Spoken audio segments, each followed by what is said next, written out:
Hi guys,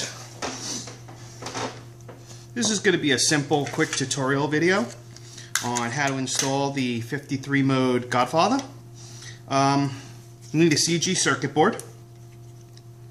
It'll have a square MCU on the back and this little silver transceiver for your Bluetooth for your sync. The front of your board will be completely clear. There won't be, some of the older CG boards have this module up front over here. That's not compatible. You need a newer CG board. Your controller must pretty much be what this board looks like. So anyway, pretty simple install. There really isn't anything to solder unless you want to. It has the 2 solder points for your tact button, which you can add to the back of your controller if you wish. Just solder 2 wires, one to each side of the tact and one to each point, and you'll have your button. But again, you don't need it. It works with the left D-pad. So the install is very simple. You have a sticker back here. You are going to need some either hot glue or glue stick for the lights. So, excuse me, have that ready. First thing you're going to need to do is take off your right trigger. I know it looks like the left trigger because I'm holding the board upside down, but it's the right trigger. Next, you're going to need to pull out this post here and this clip over here, just to get some room to kind of pull your trigger up a little bit. Next, you're going to just slide the circuit board in here. That's it. Then put your post back in and make sure that the clip goes back in over here. You can even put your trigger back on if you wish.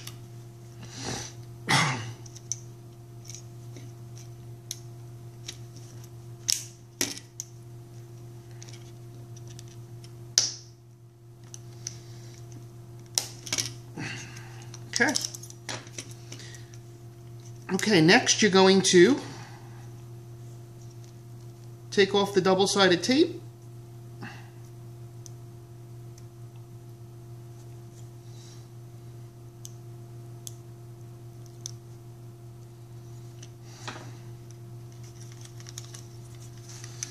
Okay, then you're going to line up the chip with the MCU.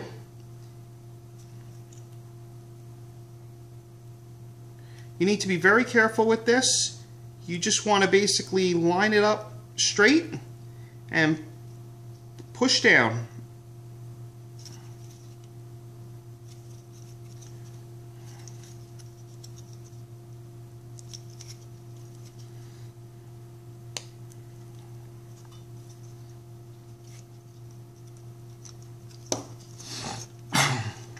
When you're done, you should look at the clip of the mod chip on all 4 sides.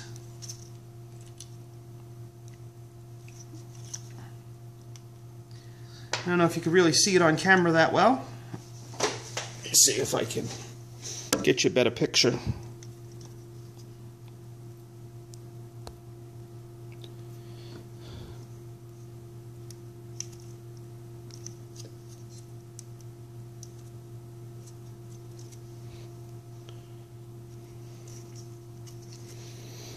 As you can see,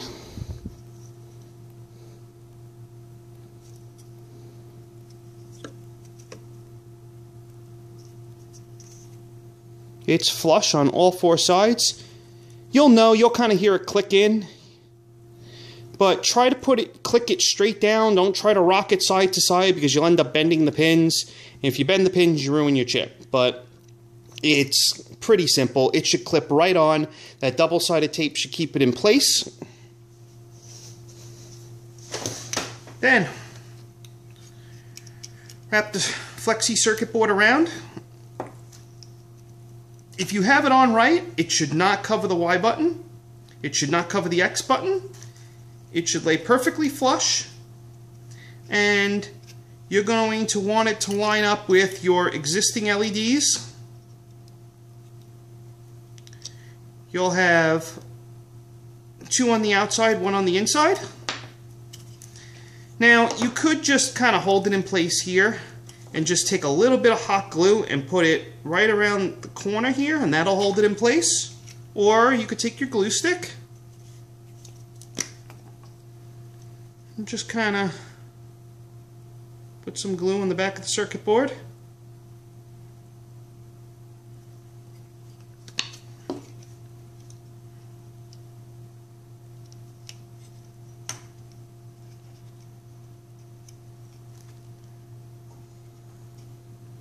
Do not put any hot glue on your flexi board here.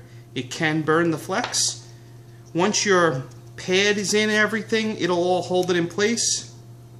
So you shouldn't have any issues.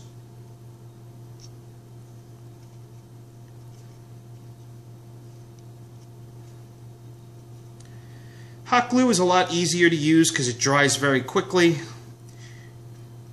And just like I said, you just put it around the edge here and you're done. It's that easy. Okay. Now, usually when I send these out, they're already set for every function. But should you turn on your chip for the first time,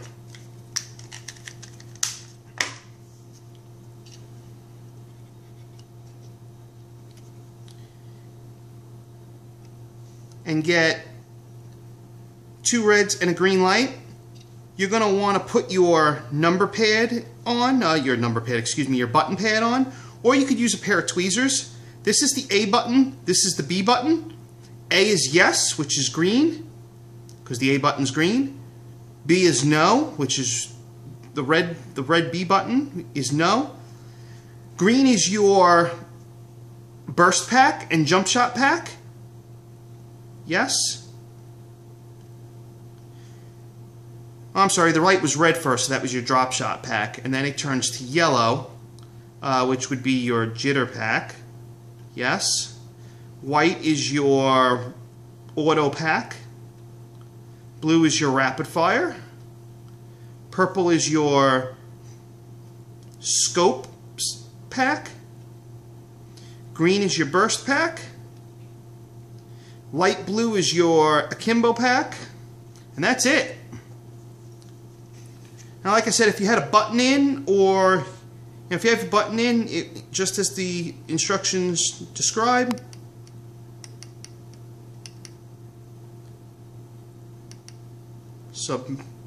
main bank 1, sub bank 1, sub bank 2, off.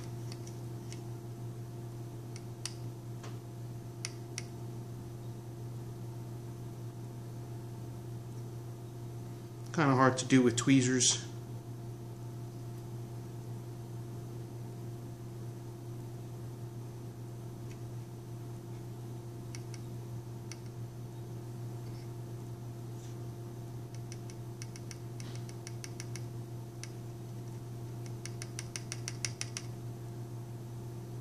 Well, you get the idea. Anyway, that's how easy it is to install.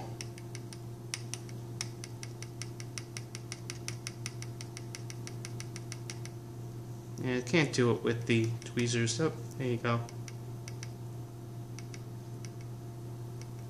There we go. I went through all of them, turned it back off, but you get the idea. That's how easy it is to install. Again, I recommend hot glue over a glue stick. Glue stick you're going to have to hold on for a good 10 minutes or so in order to get it to stay. Again, though, if you have just enough to keep it in place, once you put your whole controller back together, it ain't going to go anywhere. The button pad that lays over this is going to completely hold it in place.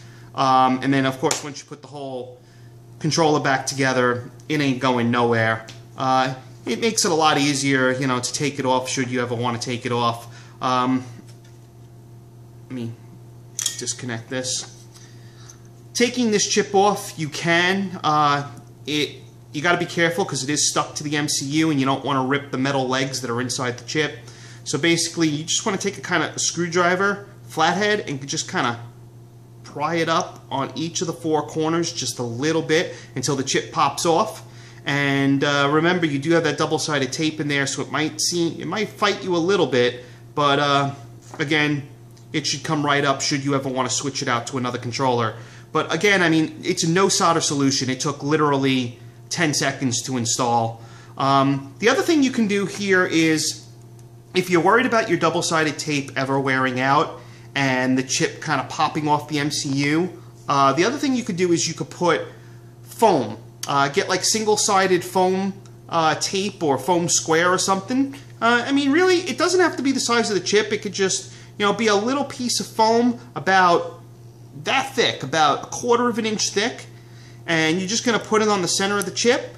So that way when you put it back in your controller shell, the foam will press on the inside of the shell and it'll help keep the chip in place. I've installed tons of these with just this double-sided tape and have had no issues with them coming off well within a year. You know, I mean, a full 12 months, 18 months, no issues. I've had a couple here and there, possibly poor tape or tape that just lost its stickiness, wear out, and you know, with a little bit of play in there and people slamming their controllers down, the chip has come off the MCU. You know, not a big deal. You could just open it back up, clip it back in place, put a piece of foam, like I said, and that foam will help keep it in place once your controller is in the shell. But, I mean, as you can see, I talked a lot more than I should have